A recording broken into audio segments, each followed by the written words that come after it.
Hello అందరికీ, ఈ Sunday మావయ్య గారి బర్త్డే సండే వచ్చింది. ప్రతి సంవత్సరం మావయ్య గారి బర్త్డే బాగా జరుపుకుంటాము. అలాగే ఫుడ్ కూడా డొనేట్ చేస్తాము. ఈ సంవత్సరం వెజ్ బిర్యానీ ఇంకా సోయా బంగాళదుంప కర్రీ ప్రిపేర్ చేశాను. అవి వండినవి మా మేనకోడలు ఇంకా మా పెద్ద అబ్బాయి కలిసి ప్యాక్ చేస్తున్నారు.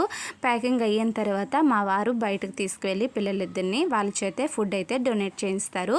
ఇక్కడైతే పిల్లలిద్దరూ డొనేట్ చేస్తున్నారు. తర్వాత నేనైతే ఇంట్లో వాళ్ళకి నాన్ వెజ్ తింటారు సండే కదా అనేసి నాన్ వెజ్ తింటారని గోంగూర చికెన్ పులావ్ ప్రిపేర్ చేస్తున్నాను. అందులోకి నాటుకోడి కర్రీ లాగా చికెన్ కర్రీ ప్రిపేర్ చేసేసాను.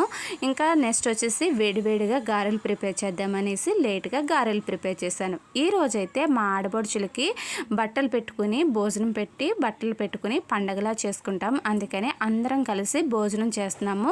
ఈ రోజైతే గోంగూర చికెన్ బిర్యానీ, చికెన్ కర్రీ, గారెలు అవన్నీ ప్రిపేర్ చేసుకుని అందరితో కలిసి మావయ్య గారి బర్త్డే ఇలా చేసుకున్నాం.